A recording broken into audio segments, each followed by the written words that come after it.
नमस्कार दोस्तों। एक और आईपीओ ने दस्तक दिया था बाजार में, जिसकी डिमांड काफ़ी जोर पे दिख रहा है। एक तरफ जहां पर मार्केट ऊपर नीचे हो रहा है, सभी को लग रहा है कि कोरोना वायरस ना आ जाए, दोबारा कोई एक और वायरस ना आ जाए और डर लग रहा है मार्केट पे। वहीं पर उनका कॉन्फिडेंस आईपीओ को लेकर जबरदस्त दिख रहा है।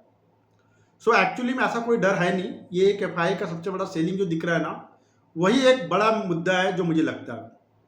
फिलहाल हम बात करते हैं आईपीओ पे। कल जो एक आईपीओ स्टार्ट हुआ था 6 तारीख को, और जो कि 8 तारीख को बंद होने वाला है।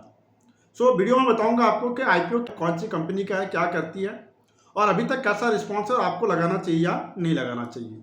अगर आप चैनल पे पहली बार आ रहे हैं तो सब्सक्राइब करना ना भूलें, ताकि आपको जो हॉट आईपीओस है जिसमें पैसा बन सकता है, उसकी डिटेल आपको बिना किसी देरी की मिल जाए। तो दोस्तों, आज की वीडियो में हम जो बात कर रहे हैं वो standard glass lining technology limited की बात कर रहे हैं। तो कई बार लोगों को लगता है कि ये कोई ग्लास की कंपनी है, बट ऐसा नहीं है। कंपनी जो है 2012 से इनकॉर्पोरेटेड थी, तो आप कह सकते हैं कि करीब 12 साल पुरानी कंपनी है। और ये जो मैन्युफैक्चर करती है ना, वो इंजीनियरिंग इक्विपमेंट जो कि फार्मा और केमिकल इंडस्ट्री में यूज होता है प्रोडक्शन लाइन को मैनेज करने के लिए। सो ये आप इसको कैटेगराइज कर सकते हैं कि एक मैन्युफैक्चरिंग कंपनी है जो इंजीनियरिंग और टूल्स मैन्युफैक्चर करती है, और pharma company plus chemical company को ये सप्लाई करती है। सो एक मैन्युफैक्चरिंग कंपनी फार्मा सेक्टर और केमिकल सेक्टर में डील करती है, आप इसको ऐसा बोल सकते हो। कंपनी की जो स्पेशलाइजेशन है ना, जो कंपनी की कमांड है, वो रिएक्शन सिस्टम प्लस जो स्टोरेज, सेपरेशन और ड्राइंग सिस्टम जो फार्मा और केमिकल सेक्टर में यूज होता, उस पर कंपनी की कमांड है अपनी।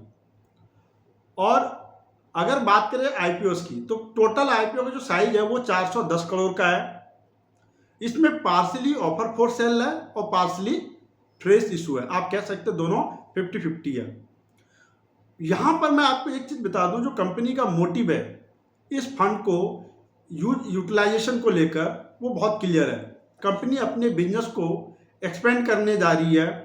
तो ये जो प्रोसीड्स, ये जो पैसा आईपीओ के थ्रू वो रेज करने वाले हैं, वो फर्दर अपनी बिजनेस को कैपेसिटी एक्सपेंशन और छोटे कंपनीज को एक्विजिशन के लिए, फर्दर बिजनेस को बढ़ाने के लिए यूज करने वाले हैं। तो यहाँ पर मोटिव तो उनका सॉलिड दिख रहा है।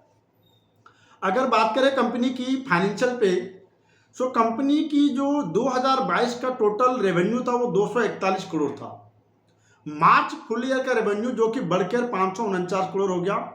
जो आप स्क्रीन पे सितंबर का रेवेन्यू देख रहे हैं, ये अभी हाफ का H1 का, यानी कि पूरे 6 महीने का रेवेन्यू, पूरे साल का रेवेन्यू नहीं है, 312 करोड़ का है। तो यहां पर भी आप एक अच्छा खासा ग्रोथ देख सकते हैं।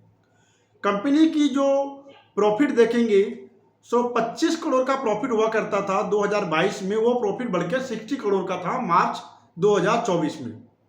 अगर H1 की बात करें, आधे साल में कंपनी ने 36 करोड़ ऑलरेडी कमा लिया है। तो आप अनुमान लगा सकते हैं फुल ईयर का रिजल्ट 72 करोड़ के आसपास रहने वाले हैं, जो कि 24% के आसपास का ग्रोथ दिख रहा है। हाइपोथेटिकल ग्रोथ बता रहा हूं मैं। कंपनी का रिजर्व एंड सरप्लस, जो रिजर्व एंड सरप्लस है, वो भी 53 करोड़ से बढ़कर 261 करोड़ का हो चुका है। सो मोटिव कंपनी का अच्छा है, बिजनेस को प्रोग्रेस करने में लगाने वाली है। कंपनी का फाइनेंशियल काफी साउंड है। सो यहां तक तो आईपीओ बहुत अच्छा दिख रहा है। कुछ परफॉर्मेंस इंडिकेटर पे दिखते हैं। रिटर्न ऑन इक्विटी, जो कि इक्विटी मार्केट के लिए इंपॉर्टेंट रेशियो होता है, इसे हम मदर ऑफ ऑल रेशियोज भी बोलते हैं, 21% के आसपास का है, जो कि बहुत ही सॉलिड रेशियो है। डेट टू इक्विटी 0.32 टाइम्स, यानी कि कंपनी के पास ना के बराबर डेट है, ₹1 के प्रति 32 पैसे का।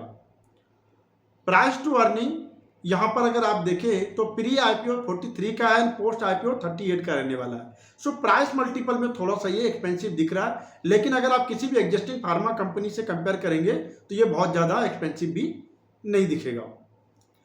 अब बात करते हैं आईपीओ की। सो ₹10 की फेस वैल्यू के साथ ये 133 के 140, ये इनका प्राइस रेंज है 133 से 140 का। 107 का लॉट साइज है, तो यानी ₹107 शेयर का मिनिमम आपको लॉट साइज लगाना पड़ेगा, जिसकी इन्वेस्टमेंट आपको ₹14,980 का मिनिमम लगेगा। लिस्टिंग डेट इसकी 13 जनवरी के आसपास रहने वाली है। ग्रे मार्केट का प्रीमियम की बात करें तो ग्रे मार्केट का प्रीमियम ₹97 पे चल रहा था, जो कि 69% के आसपास की लिस्टिंग गेन की तरफ ये इंडिकेट कर रहा है। यहाँ पर मैं आपको एक चीज़ बता दूं, ग्रे मार्केट प्रीमियम इंडिकेटिव होता, फाइनल होते होते आईपीओ क्लोज होते होते ये थोड़ा ऊपर नीचे हो सकता है। अभी तक की डे 1 और डे 2 की अगर सब्सक्रिप्शन की बात करें, सो आईपीओ 35 टाइम्स ऑलरेडी सब्सक्राइब हो चुका है, जिससे ये माना जा रहा है कि मार्केट का रिस्पॉन्स तो उसको बहुत अच्छा मिला है। अब यहाँ पर आपको क्या करना है, जैसे कि मैं हमेशा बोलता हूँ कि 2 दिन वेट करना है, तीसरे दिन में आपको डिसीजन लेना है।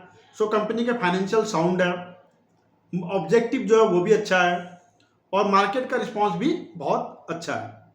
सो यहाँ पर आप लिस्टिंग गेन के लिए इसमें पैसा लगा सकते हो, और आप चाहो तो लॉन्ग टर्म के लिए भी इसमें इन्वेस्टमेंट कर सकते हो। अगेन, कोई भी रिस्क लेने से पहले अपने फाइनेंशियल एडवाइजर से कंसल्ट कर लीजिए, इसके बाद ही आप अपना कोई फाइनेंशियल डिसीजन लीजिए।